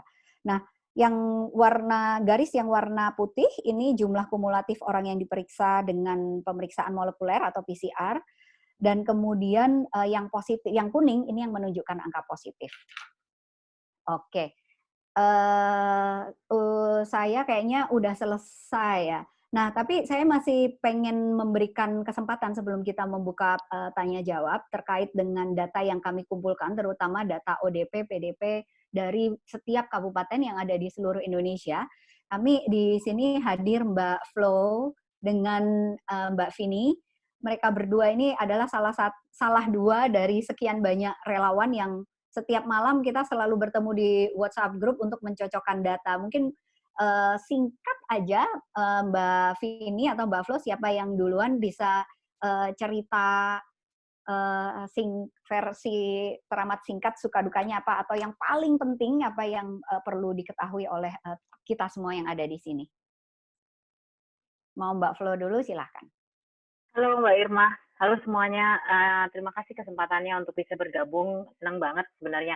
Mungkin secara gamblang aja, kenapa saya mau jadi relawan sebelumnya, karena mungkin kegeraman mutual kita semua bahwa ketidakadanya data atau akses data atau juga pengumpulan data yang bisa digunakan untuk baik pemerintah maupun komunitas atau juga individu untuk bisa melakukan keputusan yang lebih baik supaya kita bisa menghadapi dan juga mengkonten wabah COVID-19. Nah, mungkin tadi sudah dijelaskan sebenarnya tantangan dalam data mining untuk berhubungan dengan COVID-19 ini, yaitu tadi tidak adanya keseragaman pemahaman tentang data-data apa aja yang harus dikumpulin. Kayaknya saya pegang sekitar 10 kabupaten. Ada 4 kabupaten Sumut, ada 6 kabupaten Provinsi Sumatera Selatan. Ada 6 kabupaten di Sumatera Selatan. Nah, itu juga dari di Sumatera Selatan sendiri sangat berbeda. Ada kabupaten yang hanya mencatat ODP dan PDP, karena mungkin belum adanya kasus seperti positif dan yang lainnya. Tapi berhubungan dengan yang meninggal dari ODP atau PDP itu memang belum ada. Mereka hanya ada data yang sedang proses, mereka yang negatif atau yang sudah selesai untuk proses. Ya itu tadi mungkin juga berhubungan dengan sumber daya, mereka mengumpulkan data-data dari kabupaten setempat untuk diberikan kepada provinsi yang mungkin agak lamban. Tapi juga kemudian tantangan buat kita para relawan berarti kan kita tidak hanya bisa bergantung pada website kabupaten. Kadang-kadang kita juga harus sedikit lebih kreatif untuk mencari data, mungkin di akun-akun sosial media mereka di Instagram yang kadang-kadang mungkin lebih update. Itu kita juga harus cari di situ. Jadi datanya tidak bisa hanya diharapkan dari satu sumber. Dari provinsi di Sumatera Selatan contohnya, Palembang sendiri sebagai ibu kota, mereka punya website sendiri, sementara Kabupaten Provinsi Sumatera Selatan juga punya website sendiri. Tapi itu juga tidak sinkron. Ada beberapa kabupaten yang update cepat, contohnya Palembang mungkin karena memang itu ibu kota. Tapi di beberapa kabupaten yang lain, di Ogan, Oku, Oki contohnya, itu data tidak masuk secara lebih cepat dari dan lebih update dari kabupaten-kabupaten yang lain. Itu sih tidak keseragaman datanya itu ya yang jadi akhirnya kan teman-teman saya sih pengennya Sumatera Selatan juga kayak 7 provinsi yang lain ya, datanya lengkap, tapi pelan-pelan lah kayaknya kita bisa. Kita dorong bareng-bareng. Dorong, ya. Oke, terima kasih. Mungkin Mbak Vini bisa share. Ya, halo. Ya, kalau saya kemarin sih saya baru bergabung sebenarnya baru seminggu lalu gitu. Nah, pertama kali ditawarin itu karena saya sebenarnya sama dengan Mbak Flo, saya penasaran banget selama ini nggak pernah mengerti sama yang namanya data. Dan dengan adanya itu merupakan salah satu bentuk volunteer yang menurut saya sangat efektif dan kayak bisa dilakukan gitu.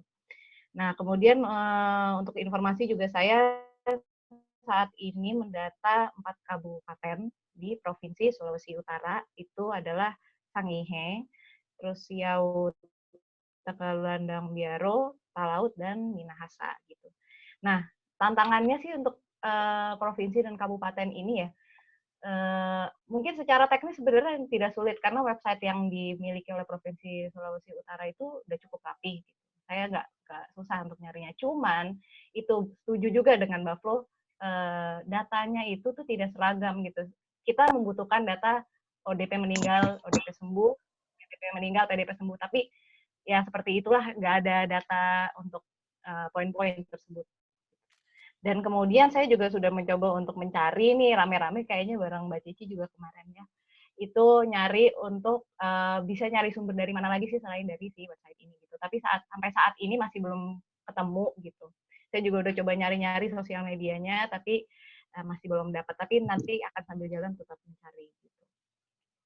Terus kemudian kalau menurut saya seberapa penting data bagi saya itu saat ini menjadi lebih makin penting lagi karena setelah ikut ini ya jujur saya sebagai masyarakat nih. Saya sebagai masyarakat yang tidak pernah tahu menahu soal data, begitu ada bentuk partisipatoris untuk mengumpulkan data seperti ini, menurut saya itu membuka mata saya untuk melihat data itu ternyata proses dibaliknya itu sangat mempengaruhi kevalitannya gitu. Dan mulai sekarang saya kalau mau melihat data itu menjadi lebih kritis juga. Jadi makanya kenapa benar-benarnya bentuk sukarela seperti ini itu menarik banget sih. Dan semoga makin banyak yang berkontribusi. Iya. Saya mau nanya, Vini, berapa lama sih kamu kira-kira sehari meluangkan waktu untuk menginput data? Kalau saya pribadi dengan kerapihan website itu, saya sih tidak terlalu lama ya, mungkin 20 sampai 30 menit. Untuk berapa kabupaten, Vin? Saya 4 kabupaten. 4 ya. Kalau Florence berapa lama waktu yang digunakan setiap hari? Kalau Palembang mungkin agak cepat karena mereka terpopulasi di Excel sheet satu provinsi gitu ya. Mungkin sekitar 10 sampai 15 menit. Tapi yang mungkin lama yang Sumatera Utara yang harus agak nyari ke beberapa akun yang lain. Oke, siap. Jadi kira-kira untuk 10 input 10 kabupaten atau kota, kita hanya memerlukan 1,5 jam ya. Guys, kayaknya kita di-hack lagi nih, ada gambar yang oke. Tidak senonoh. Gimana? Kita list atau oke, Mas atau Mas ini bisa tolong di mute semua. Bisa tolong di apabila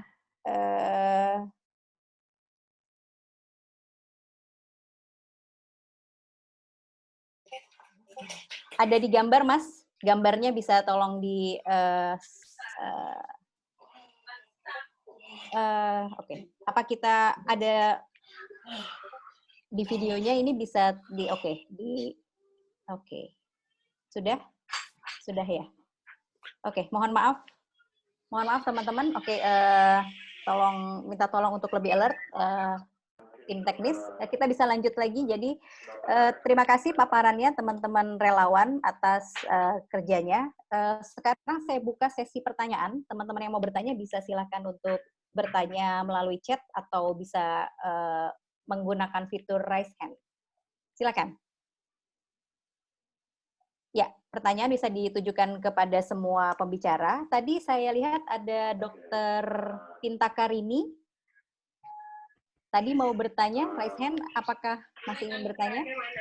Dewi? Ya. Tadi ada yang bertanya mungkin di grup minta Mbak Irma menjelaskan mungkin metode kerja pengumpulan data. Mungkin itu juga bisa di-share. Ya. Ya. Oke. Mbak Irma, bisa dengar suara saya ya? Oke. Nah, ya. Ya. Tadi ada yang bertanya, Amalinda ya, kalau nggak salah tadi. Siapa bertanya bagaimana proses kerja relawan dalam menginput data, Mbak? Bisa dijelaskan? Oh, oke. Ibu Amalinda Safirani, dosen ilmu pemerintahan di Sospol UGM, teman saya ini. Mbak Linda, terima kasih banyak pertanyaannya. Jadi kita proses kerjanya sebenarnya jadi gini, kami ini tim yang awal-awal ini kami mengelis semua kabupaten provinsi yang ada di Indonesia, lalu kami juga kami sudah mencek sumber-sumber informasi resmi dari website pemerintah daerah, kami masukkan dalam satu folder khusus, dan kemudian kami bagi. Jadi nanti kami merekrut relawan, kemudian ketika relawannya itu sudah ada, itu kita assign beberapa kabupaten, kita tanya sanggupnya kira-kira berapa kabupaten kota. Biasanya ada yang minta pertama-tama tuh sedikit-sedikit dulu ya, 3 dulu gitu. Tapi lama-lama karena ternyata sebenarnya pekerjaannya tuh tinggal copy paste data yang ada di website Pemda atau Pemprov di dalam spreadsheet yang sudah kita buat. Tapi kadang-kadang seperti tadi yang disampaikan Mbak Flo, kadang-kadang juga ada beberapa pemerintah, ada Pemda yang pelaporannya itu agak unik gitu. Jadi kadang-kadang kita harus menghitung sedikit gitu. Tapi kita sudah memberikan kategori. Jadi ada 9 kategori data yang ingin kami minta kepada teman-teman relawan untuk dimasukkan kepada spreadsheet tersebut, dan kita sudah mencantumkan sumbernya dari mana mencari data. Kurang lebih sebenarnya hanya seperti itu sih pekerjaannya, cuman ya ada ekses-ekses untuk apabila kita harus tahu nungguin biasanya kabupaten, kalau saya ya kabupaten di kota Padang Panjang misalnya, itu update situsnya tuh jam berapa. Dulu-dulu awal-awal jam 7 malam, tapi lama-lama ke sini kadang-kadang jam 10, kadang-kadang jam 11 malam. Jadi saya biasanya mengupdate-nya tuh agak maleman. Nah, biasanya kalau sudah terbiasa sekali, 2 kali, 3 kali, pasti akan mengurangi kesalahan karena ada mentorship juga, ada Mas Hiban yang akan membantu dan juga koordinator relawan yang akan membantu apabila teman-teman mendapatkan kesulitan untuk mengisinya. Jadi intinya cuma itu aja, Mbak Amalinda. Ya, dan kita masih butuh. Ya. Tadi ada yang menanyakan juga soal berapa jumlah relawan. Kita punya lebih dari 30 relawan saat ini yang ada bergabung. 100 Mbak Irma. Dari Sudah data Baratna ada 100 terakhir saya. Waduh, mohon maaf ya. Kok saya malah nggak tahu. Saya baru lihat nama Baratna. Alhamdulillah nih Mbak ada 100. Oh, karena tidak semua masuk grup ya. Karena tidak semua masuk grup ya. Nah, itu yang dilakukan oleh relawan. Tetapi sebenarnya lapor COVID ini kan punya 2 cara untuk menggali data dan informasi. Kita punya 2 cara, yaitu yang pertama dengan membandingkan angka kematian dan kasus juga, ODP, PDP, dan juga jumlah positif. Yang ini kami menggunakan data resmi di pemerintah, dan kemudian kami juga memiliki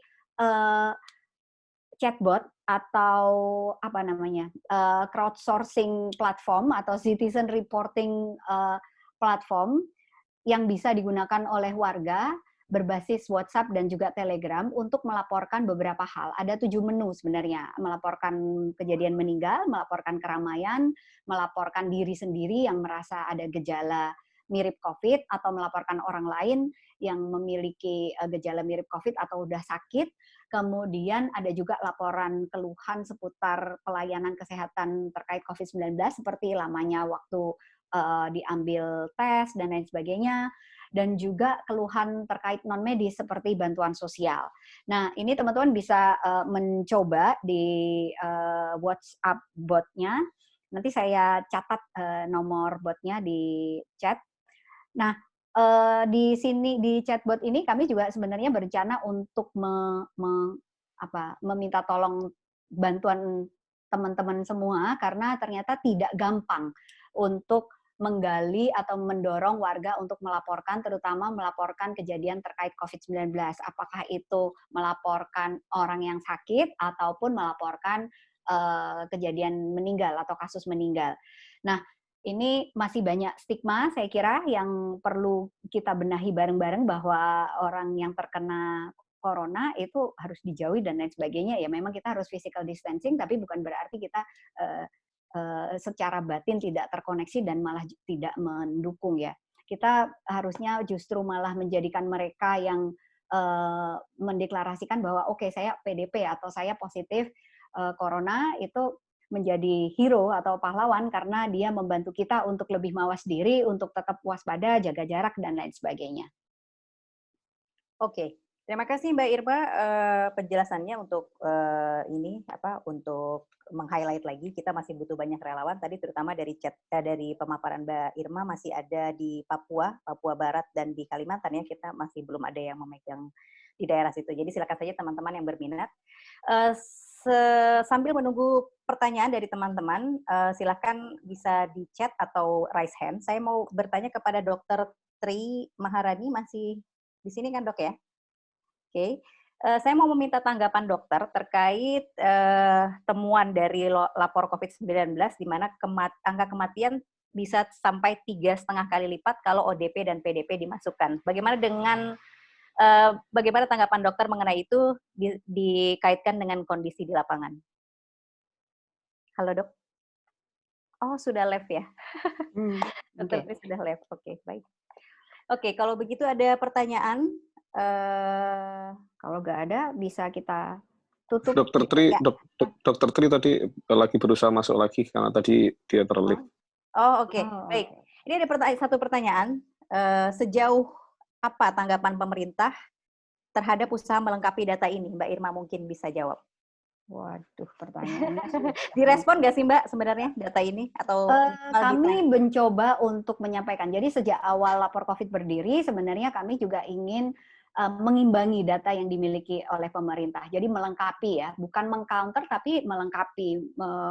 Tolong ini dipahami karena data yang kami ambil itu pendekatannya bottom up dari akar rumput, kemudian kita sampaikan ke atas. Tentu saja kita memiliki mekanisme-mekanisme untuk memverifikasi validitas data yang masuk di lapor COVID-19. Dan kami dengan menggunakan data-data tersebut, hasilnya temuan-temuan yang selama ini kami temukan di lapangan, ini kami juga menyampaikan kepada pemerintah ya, kami sudah mendapatkan kita sudah ibaratnya kita sudah meeting dengan BNPB dan kita sudah mendapatkan surat dukungan untuk menjalankan kegiatan ini, kemudian dengan beberapa Pemda, dengan beberapa Pemprov, kita juga sudah beberapa kali melakukan meeting dan tinggal melegalkan hubungan kerjasamanya, tetapi pada intinya kita memang saling membantu seperti di DKI, kemudian Jabar, kemudian Kota Tangerang, terakhir di Kota Banyuwangi dan juga pemerintah Provinsi Jawa Timur. Kami menyampaikan apa yang kami temukan, kemudian apa yang bisa kami kontribusikan, dan temuan-temuan warga ini kami sampaikan juga kepada mereka untuk ditindaklanjuti. Yang pasti kami selalu mendorong kepada pihak pemerintah yang kami berhasil bertemu dengan mereka untuk mendorong semua kabupaten dan kota serta provinsi untuk mencantumkan pencatatan PDP dan ODP yang meninggal. Oke. Ya, kita menunggu Dr. Tri Maharani untuk bergabung lagi. Mungkin ini Mbak, apa langkah selanjutnya juga untuk untuk pemerintah-pemerintah di daerah, di kabupaten bisa melengkapi datanya, Mbak? sebenarnya gini, jadi kan tadi dijelaskan oleh Kang Beben juga ya, kita tuh perlu data dan informasi untuk membantu para ilmuwan ini, untuk membantu pemerintah untuk melakukan modeling, memprediksi bagaimana kurvanya dan lain sebagainya. Nah, data kematian, data insiden, data kesembuhan itu sangat penting sekali. Dan harusnya ini kalau kita mau fokus soal data kematian ODP PDP, harusnya ini sangat tidak sulit ya, meskipun memerlukan pekerjaan ekstra. Tetapi di setiap fasilitas kesehatan, mereka tuh pasti sudah mencatat setiap kematian yang terjadi di fasilitas kesehatan tersebut. Nah, ini tinggal misalnya backdated, kita lihat dulu data ke belakang sampai misalnya taruhlah bulan Maret misalnya ya, tinggal dilihat saja bagaimana data kematian, siapa pasien-pasiennya tuh yang meninggal itu karena apa gitu misalnya. Dan untuk kasus COVID-19 kan sudah jelas ada beberapa gejala-gejala yang menunjukkan mengarah ke COVID-19. Meskipun penentuan positif atau tidaknya itu baru bisa ditetapkan dengan tes molekular atau PCR. Tapi ketika mengidentifikasikan pasien dengan yang memiliki gejala-gejala klinis dan kemudian meninggal, harusnya itu bisa dilihat lagi dan kemudian dicatat ulang, kemudian dimasukkan lagi datanya. Saya pikir nggak terlalu sulit. Yang perlu dilakukan hanya didorong aja supaya mereka mau untuk memberikan rekaman pencatatan kematian. Baik, jadi sebenarnya datanya sudah ada ya Mbak ya? Oke. Ini ada yang bertanya. Ada Mbak Viera, boleh silakan Mbak. Oke, Mbak Viera, boleh silakan langsung pertanyaannya Mbak. Oke, kalau begitu saya ke chatbot, ada pertanyaan dari Grace dari Bloomberg Mbak. Selain ketidakseragaman data, apalagi yang menjadi kesulitan relawan secara umum dalam mencari dan mengumpulkan data sejauh ini Mbak?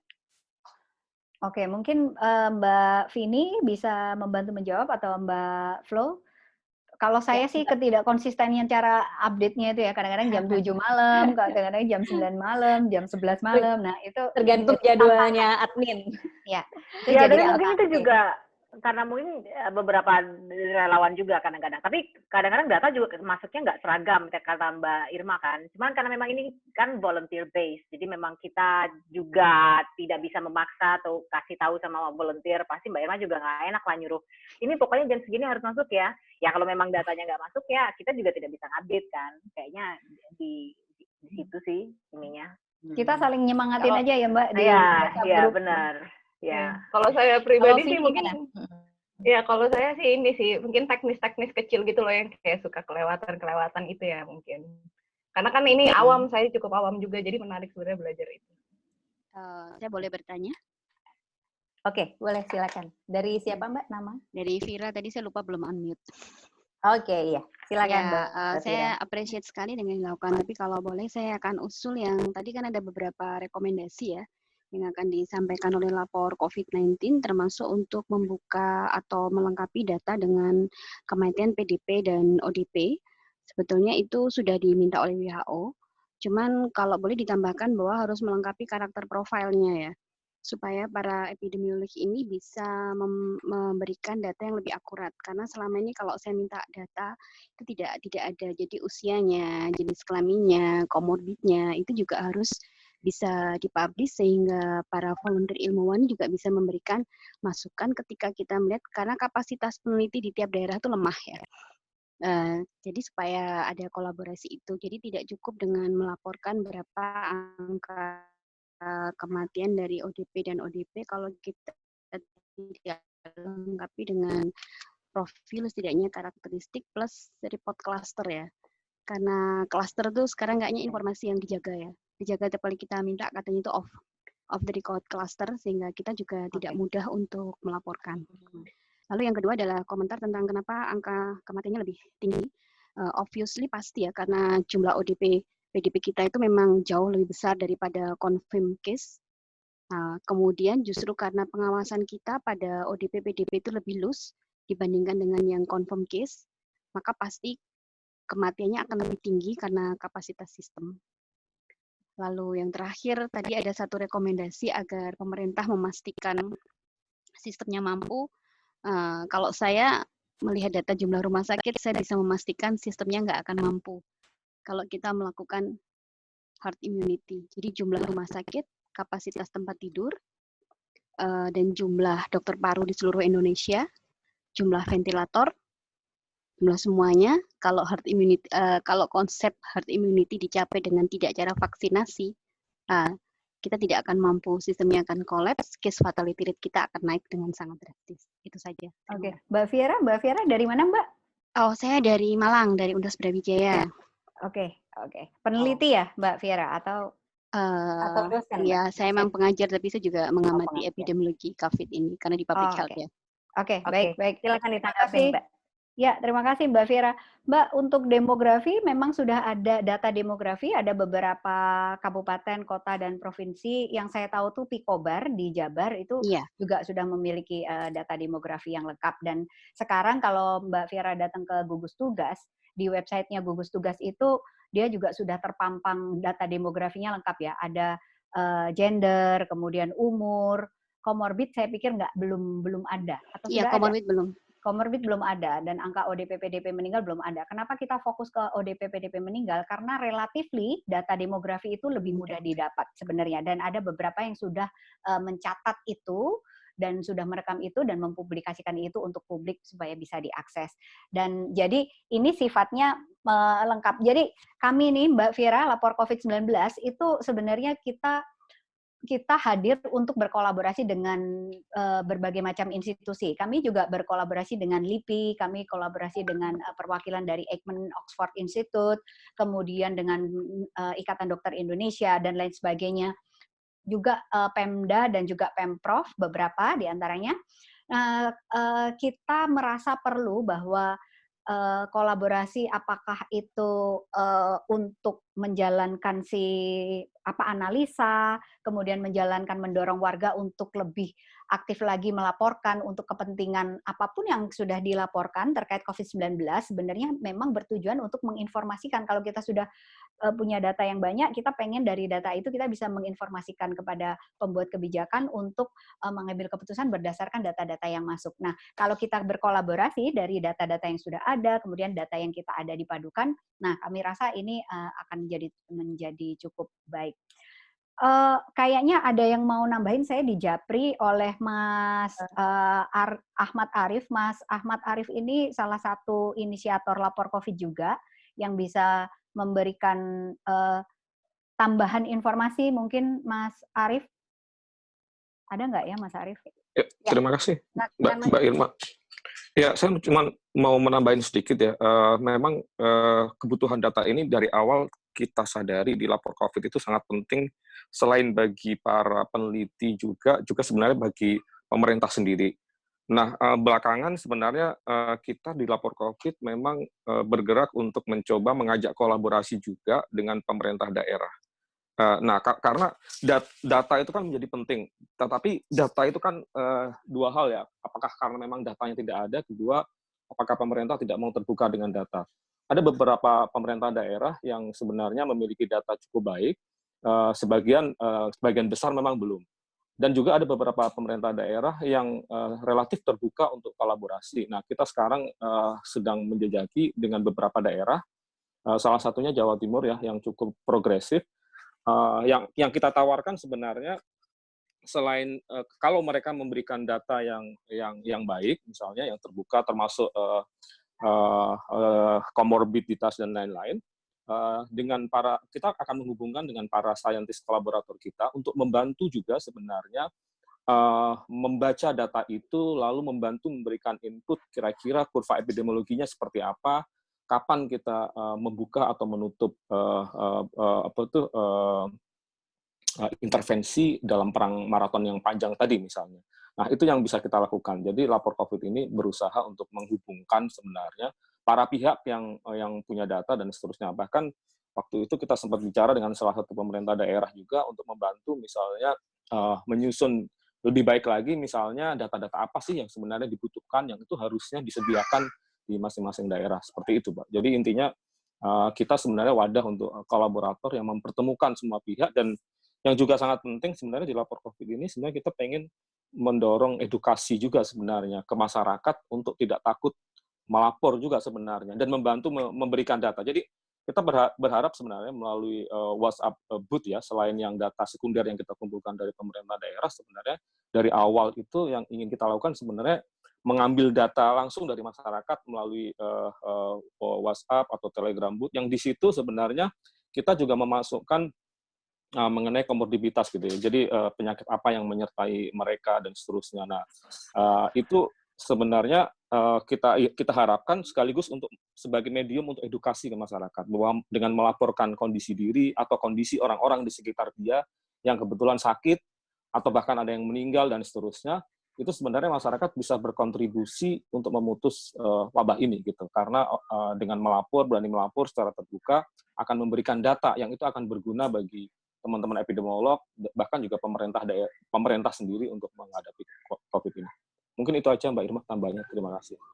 Ya, ini ada pertanyaan buat Butri. Butri sudah disampaikan melalui WhatsApp karena Butri nggak bisa masuk. Jawabannya, jadi pertanyaannya adalah apa nih?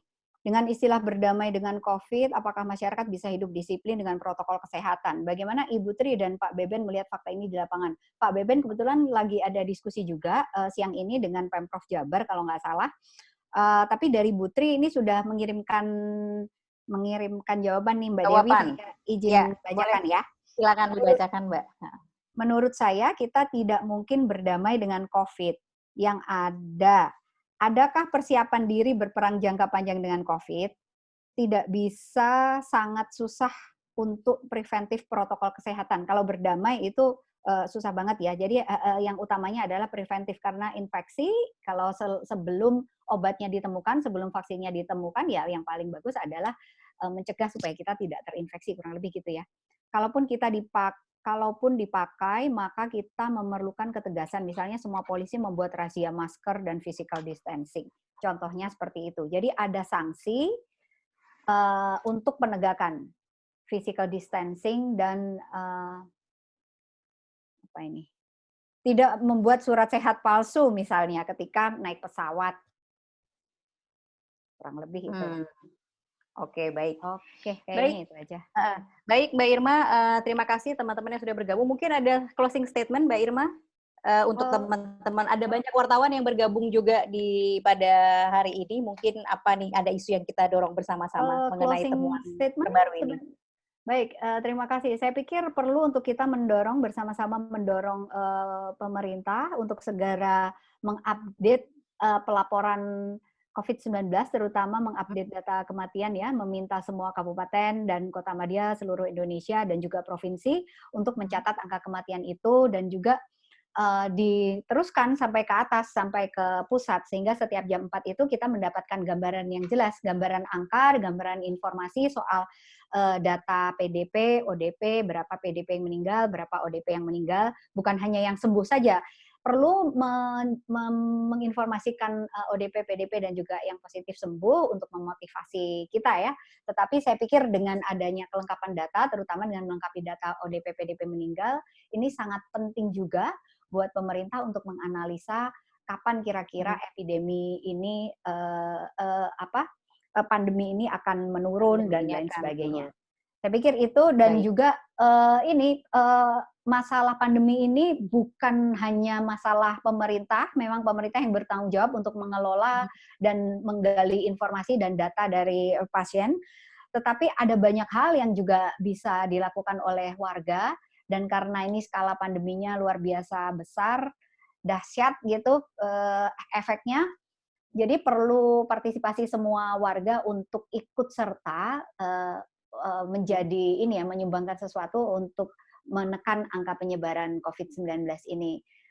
Teman-teman bisa dengan di rumah saja, physical distancing tetap diterapkan, meskipun moda transportasi sudah dibuka dan kita tidak setuju, kita bisa suarakan bersama-sama, dan juga teman-teman juga bisa bergabung dengan lapor COVID-19 juga misalnya jika memang ingin. Kalau enggak juga enggak apa-apa, tapi kita juga perlu kritis terus nih PSBB. Kalau PSBB begini dilonggarkan, sementara kita mendengar paparan dari berbagai akademisi, juga ilmuwan, data yang dipaparkan adalah sebaliknya, ya lebih baik kita juga bersuara untuk mengingatkan pemerintah ya, supaya dampaknya kita juga nanti soalnya yang merasakan atau terimpact. Oke. Baik, jadi kita mendorong, kita akan melengkapi data dan mendorong pemerintah untuk menggunakan data, input data yang lebih reliable, dan kita membutuhkan kerjasama dari banyak pihak ya Mbak, bukan hanya relawan yang bergabung pada kita, tapi juga warga yang mau melepaskan stigma bahwa COVID-19 ini adalah aib dan segala macam, dan mau melaporkan kepada kita ke lapor COVID-19 sehingga kita memiliki input data yang lebih banyak lagi dan reliable. Dan kita berharap Indonesia bisa, pemerintah bisa bersama-sama terbuka menggunakan data yang sama-sama kita cari dan kita susun bersama, sehingga strategi-strategi ke depan akan lebih lebih terpercaya ya, bukan hanya untuk pemerintah ketika mengambil keputusan itu, tapi juga buat kita masyarakat yang akurat ya, buat kita masyarakat yang juga mengandalkan pemerintah untuk menyelesaikan pandemi. Terima kasih semuanya kepada para pembicara yang sudah bergabung dan juga para peserta. Kita juga memiliki press release dari data-data yang tadi sudah disampaikan Mbak Irma. Kita akan sampaikan setelah ini, dan kalau teman-teman masih punya pertanyaan juga untuk teman-teman wartawan, silahkan hubungi kami. Kami akan sangat terbuka dengan data yang kami rilis pada hari ini. Oke, terima kasih semuanya. Sampai ketemu di konferensi ketiga Koalisi Warga untuk COVID-19. Selamat siang. Minggu depan. Terima kasih teman-teman semua. Bye. Have a good day.